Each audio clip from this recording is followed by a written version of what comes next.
1989 यही वो साल था जब एक तांगे वाले के लड़के ने अपराध की दुनिया में कदम रखा।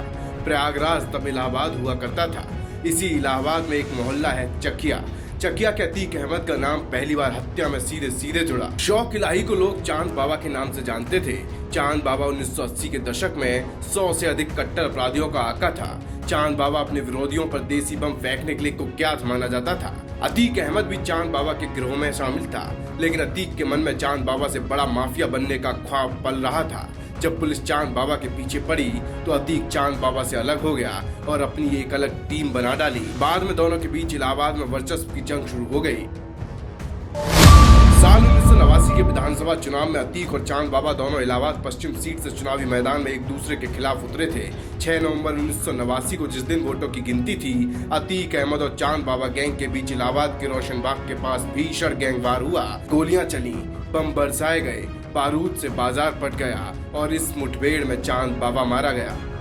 अतीक अहमद ने अपने गैंगस्टर गुरु की हत्या तो करवा दी। विधानसभा चुनाव का नतीजा आने से पहले ही चांद बाबा का खात्मा कर हो चुका था और इलाहाबाद में अतीक अहमद सबसे बड़ा गैंगस्टर बनकर उभरा। जल्दी अमीर बनने की चाह में अतीक ने अपराध की दुनिया में कदम रखा था। मात्र 17 साल की उम्र में अतीक के सिर पर हत्या का आरोप लगा था और इसके बाद हत्या के कई आरोप लगे। अपराध की शुरुआती सालों में ही अतीक के ऊपर लूट, रंगदारी और किडनैपिंग जैसे संगीन मामलों में कई मुकदमे दर्ज हुए थे, लेकिन हर बार वो कानून से बचता रहा।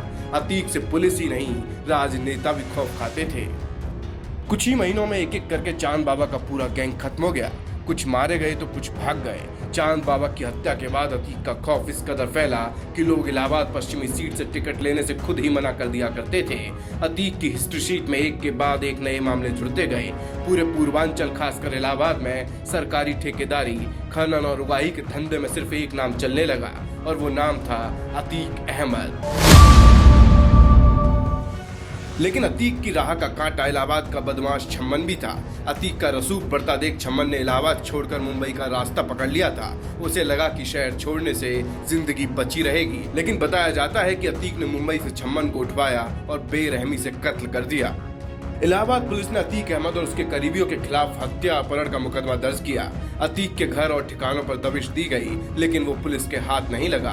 पुलिस को लगा कि मुकदमे और दबिश के बाद शायद अतीक और उसके लोग दबाव में आएंगे, लेकिन अतीक और बेलगाम हो चुका था। अतीक अहमद को यूपी का पहला गैंगस्टर भी कहा जाता है, क्योंकि 1985 में जब पहली बार प्रदेश में गैंगस्टर एक्ट लागू हुआ तो इसके तहत पहला मामला अतीक अहमद पर ही दर्ज हुआ था। अतीक अहमद 80 का दशक खत्म होते होते जुर्म की दुनिया में खौफ का दूसरा नाम बन चुका था और अब उसे अपने रसूख बढ़ाने के लिए राजनीतिक ढाल की जरूरत थी। यही वजह थी कि जुर्म की काली दुनिया में खुद को और मजबूत बनाने के लिए अतीक ने सियासत का सफेद पाजामा कुर्ता से अपने अपराध को ढकने की सोची और साल 1989 में राजनीति में एंट्री कर ली।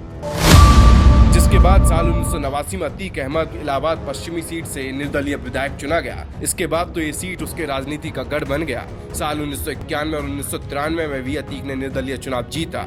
राम मंदिर आंदोलन के बीच मुस्लिम मतदाताओं के बीच बढ़ती पैठ और मुलायम सिंह से निकटता अतीक अहमद को समाजवादी पार्टी में ले आई। कुछ वक्त बाद 2 जून 1995 को लखनऊ में गेस्ट हाउस कांड हुआ तो मुख्य आरोपियों में एक अतीक अहमद भी था। मायावती उस दिन के बाद से अतीक अहमद से हिसाब चुकता करने को आमादा थी, लेकिन उसके बाद भी 1996 में मुलायम सिंह ने इलाहाबाद पश्चिम से टिकट अतीक को दिया और अतीक इसके बाद चौथी बार लगातार विधायक चुना गया। तब तक अतीक को हथियारों और गाड़ियों का शौक चढ़ चुका था।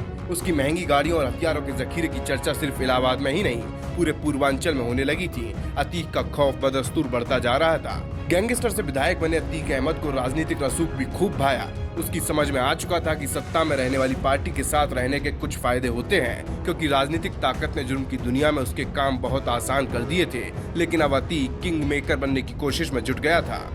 ब्यूरो रिपोर्ट, बोल बेधड़क।